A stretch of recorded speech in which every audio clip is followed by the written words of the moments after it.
진짜 내 소득 막 정말 많이 번다고 이렇게 어디 까발렸다가 네. 신고 맞아가지고 세무조사 들어오면 어떡해. 국세청이 바로 쫓아오죠. 그러니까 제발 나는 무서워서라도 그걸 못 갈 것 같아요. 내가 얼마나 버는데. 인스타그램 보면 급여 인증 열심히 하시는 설계사분들 계시잖아요. 부쩍 늘었어요 요새. 요새는 분기 합산 급여 명세서 보신 적 있으세요? 아니 한 달 잘했으면 한 달 잘했다지 뭐 1월부터 3월까지 한 급여를 올리더라고요. 네. 설계사들 급여가 4천, 뭐 5천, 6천, 몇 천인 거예요. 네. 한 달이라고 보통 생각을 하는데 그게 아니었던 거지. 마치 그 빨간 그 글씨로 경고문 나오는 것처럼 굉장히 깔같이 나오잖아요. 이렇게. 급여 명세서를 왜 그렇게 올리는 거예요? 그러니까 이게 하나로 규정 내리기가 좀 힘든 게 첫 번째는 일단 보험은 선지급이거든요. 수수료가. 그렇죠. 그렇기 때문에 이게 25회차가 유지가 돼야 다 내 돈이야 그게. 거기 떠 있는 게 내 돈도 아니지 사실. 사업비 뭐 써야겠지만. 근데 그들은 뭐 선지급이든 시책이든 그냥 눈앞에 진짜 그냥 살짝 보이는 이 신기루 같은 숫자를 올리면서 그게 마치 자신의 평생 소득이냐, 그 다음에 노력에 무슨 결실이 있냐, 이거 올린다는 것 자체가 매우 잘못됐다 보는 거죠. 저는 또 네. 그런 생각을 해요. 뭘 의도하는 건가? 더 나아가서는 의도가 있긴 한 거냐? 뭐 자랑도 아니야, 그냥 네. 똥 싸듯이 그냥 올리는 거예요, 그냥. 그렇죠. 에다가 정말 그냥 내가 일상생활 올리듯이 네. 그런 거 올리는 거면 또 잘 모르겠어요. 네. 네, 그런데 이거는 리크루팅을 하고 싶은 건지, 아니면 뭐 정말 네. 고객들한테 내가 정말 잘 있어요라고 얘기하고 싶은 건지, 아니면 주변 설계사들한테 나 정말 일 잘하고 있으니까 이런 것들 자랑하고 싶은 건지, 그런 의도라도 있긴 한 건지도 궁금한 거예요. 그냥 아무 생각이 없는 것 같아요. 그러니까 뭐 물어보면 당연히 뭐 리크루팅을 하려고 한다. 뭐 이렇게 얘기하는 경우들도 있고, 제가 들은 헛소리 중에 하나가 자신의 노력을 기록하기 위함이래. 노트에다 기록하면 안 되는 네? 거예요? 아 그러니까요. 내가 어떤 직업적으로 오는 거든 아니면 자신이 일하는 성과에 가서 오는 거든 일단 첫 번째 자랑할 게 그거밖에 없다. 그것은 즉슨 다시 무슨 말이냐면 고로 본인의 스스로의 되게 상당히 낮은 자존감을 좀 화장품 같은 걸 이렇게 커버하듯이 가려가지고 숨기기 위한 하나의 자기 방어 기제가 발현되는 거다 라고 이제 보는 거고요. 제 주장에 신빙성을 더할 수 있는 건 뭐냐면 그럼 결국엔 그걸 해서 제가 하고자 하는 게 나 이만큼 벌었어, 나 이렇게 잘 나가 라고 하고 싶은 거잖아요. 남들로부터 어떤 이런 걸 받기 위한 건데, 반대로 따져보면 대한민국에서 실제로 사회적으로 인정받고 존경받는 직업들 중에 지 월급 가는 직업이 단 한 개라도 있냐는 거예요. 실제로 돈을 많이 벌고 제 앞에 계시는 분처럼 이렇게 소득을 높은 분들은 가리기에 급급하거든. 아니 정말 그 말이에요. 맞아요. 그죠? 진짜 내 소득 막 정말 많이 번다고 이렇게 어디 까발렸다가 네. 신고 맞아가지고 세무조사 들어오면 어떡해. 국세청이 바로 쫓아오죠. 그러니까 제발 나는 무서워서라도 그걸 못 갈 것 같아요. 내가 얼마나 버는데. 그러니까 그 소득 가는 분들은 일단 그러니까 어설픈 게 뭐냐면 국세청의 무서움도 모르는 분들이야. 아 그렇지. 네. 종소세 압박을 안 받아봤어. 받아본 적이 없는 거지. 그죠? 그렇지. 한 달 어쩌다 딱 잘하고 네. 이 1년 종소세 한번 맞아보면 네. 아유 눈 돌아가죠. 실제로 만약에 급여가 한 달에 월급여가 5천 나왔다? 그러면은 경험 있는 분들 어떻게 하면 진짜 야 뭐 됐다 이렇게 일단 이렇게 생각. 그렇죠. 왜 이렇게 많이 나온 거야? 네. 이거 어쩌라고? 네. 비용 처리 어떻게 해야 되나. 그죠? 근데 그거를 철없는 이제 그 말갈량이 아이처럼 이렇게 이제 올리고 이제 한다는 것 자체가 세금에 대한 이해가 첫 번째 없다는 거고, 연예인들도 마찬가지고 맨날 유재석도 뭐 재벌이네 뭐 아유 아닙니다 이렇게 하잖아. 그러니까요. 변호사든 의사든 우리가 잘 뭐 대기업이든 자기네 연봉을 그게 실제 얼마 버는지를 늘 가리기에 급급해요. 왜냐면 돈 빌려달라고 할까봐. 그렇죠. 돈 빌려달까봐 오히려 뭘 못해. 근데 이렇게 한다는 것 자체가 아까 말대로 목적성도 없고 어떻게 보면 자신의 낮은 자존감을 사실 가리기 위한 하나의 수단으로밖에 안 보여지는데 좀 안타깝다라는 생각 듭니다. 그러니까 두 가지 관점이 있는데, 첫 번째로는 네. 저는 어떤 사람이 멋있냐면 네. 예를 들어서 골프를 하나를 쳐도 네. 어디서 옷도 그지같이 입고 와가지고 네. 모자 이렇게 틀어쓰고 네. 아저씨들 있어요. 예. 근데 갔는데 공만 쳤다 하면 그렇게 홀에 붙어. 아 본인 얘기하신 거구나. 아니. 축구를 하나를 해도 네.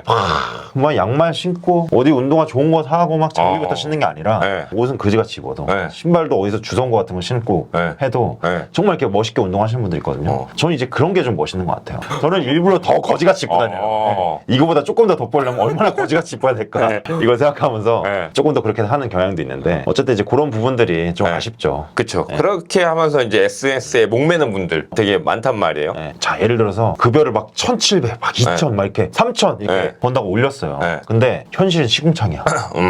집에 들어오면 막 네. 그짓고래 막 하여튼 그렇게 살아요. 그러면 나는 이 현실과 인스타 속의 어떤 나의 그 괴리감 때문에 너무 네. 괴로울 것 같아. 그래서 그걸 잊기 위해서 더 하는 것 같아. 네, 이 현실을 잊기 위해서. 아니면 아예 리플리가 돼버리는 거야. 아예 자기를 잊어. 미스터 리플리. 네.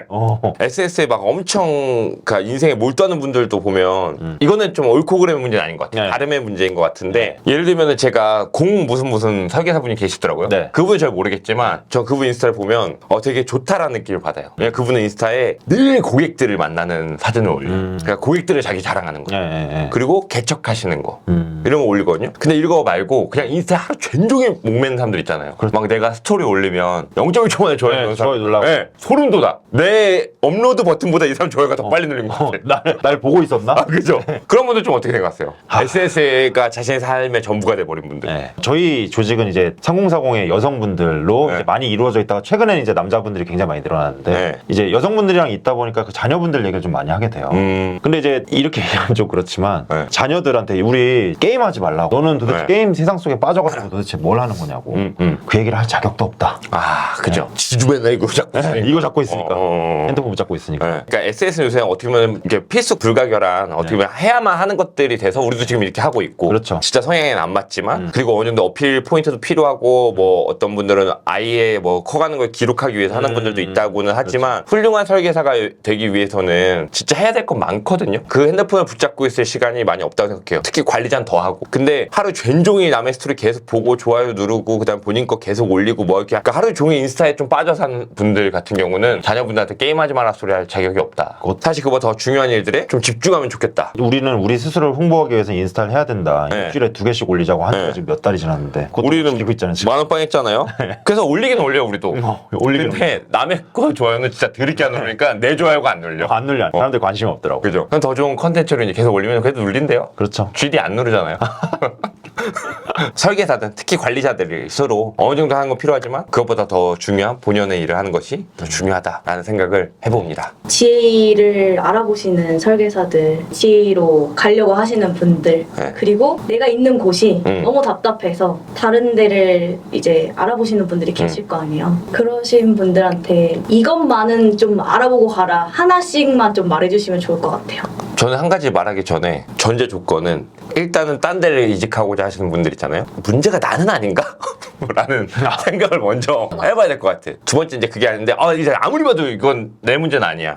그러면은 옮길 때 실제로 내가 그럼 일을 하고자 하는 방향성이라는 게 있을 거잖아요. 근데 그럼 그 방향성에 맞춰서 오랫동안 일할 수 있는 곳인가를 봐야 되는 게 전 제일 중요하다고 봐요. 회사를 옮기게 되면 자주 옮기게 되면 진짜 안 좋은 건 다른 거 뭐 자녀 비대 수술을 못 받거나 유지 수술을 못 받거나 일을 못 하거나 뭐 이런 문제가 아니라 사실 그 회사에 내가 전산을 볼 수 있는 많은 고객들을 그냥 놓고 와야 된다는 게 사실 가장 큰 문제라고 보거든요. 그렇기 때문에 회사에 옮길 때는 뭐 정착지원금 뭐 이런 것들보다 사실 내가 이 사람들과 이 조직에서 오래 일할 수 있을까? 라는 거. 엄청 잘 할 수 있을까라는 것보다 또는 지금 엄청 화려한 유혹들보다 오래 일할 수 있을까라는 질문에 예스라고 답할 수 있는 곳을 선택하는 것이 좋겠다라는 생각을 합니다.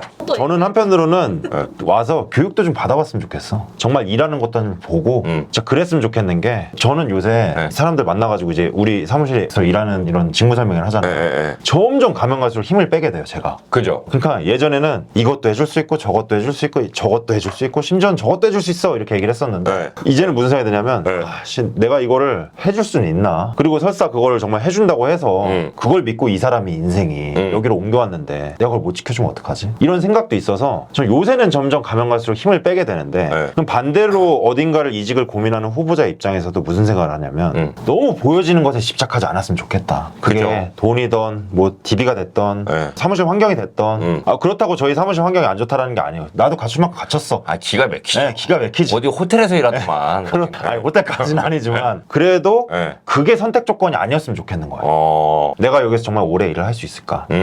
이 단장의 교육 내지는 이 사무실의 교육 이런 것들이 나와는 맞는가? 이렇게 얘기해도 흔쾌히 오케이 할 것 같아요. 단장님 사무실에 가가지고 한 3일 좀 어떻게 일하는지 좀 보면 안 됩니까? 오케이 와서 한번 보세요. 네. 그리고 안 맞으면 어쩔 수 없지 그때. 그죠. 네. 그렇게라도 좀 정말 네. 경험도 한번 해보고 하셨으면 좋겠다. 왜냐면 이게 보험 설계사 한 명의 이직이 그 보험 설계사 뒤에 있는 등에 업고 있는 정말 고객들의 이관과도 같은 일인데 그렇죠. 이게 막 계속 반복돼서는 안 되는 거잖아요. 그리고 사실 설계에서 그냥 개인만 보더라도 네. 우리가 결국에는 인생 살면서 3분의 1을 일을 하는데 네. 본인이 이 회사에서 뭐 10년을 다닌다 치면 그러니까 정말 적지 않은 시간을 일해야 되는데 그것을 뭐 SNS로만 알아본다든가 또는 만나가지고 한두 번 만나보고 그냥 결정을 내려버린다든가 또는 뭐 정착자금 얼마 줄 건데요? 3천만 원 드릴게요. 조건 없이 드릴게요. 씨 너무 좋아. 사실 그렇게 가는 경우들이 정말 너무 많은데 네. 3천만 원은 특히 봄하시는 분들이면 진짜 맘먹고 내가 제대로만 방역상 가지고 가면 진짜 한 달만 해도 벌 수 있는 돈이거든요. 네. 그리고 DB도 마찬가지. DB는 언제든지 변해갈 수 있어요. 가령 2020년도에 EBS 무슨 방송 사태 때처럼 막 방송 DB 막 죽을 수도 있고 어떤 막 뭐가 살아날 수도 있고 한데 그런 단편적인 것들만 보고 혹해가지고 선택하는 거는 진짜 위험 리스크 그 자체다. 그래서 저는 막 그런 생각해 뭐 사실 아예 모르는 사람한테 갈 거면 밥도 좀 먹어보고 차도 좀 마셔보고 네. 출근도 좀 해보고 네. 교육도 들어보고 그리고 나서 내가 진짜 일하기에 좋은 환경인가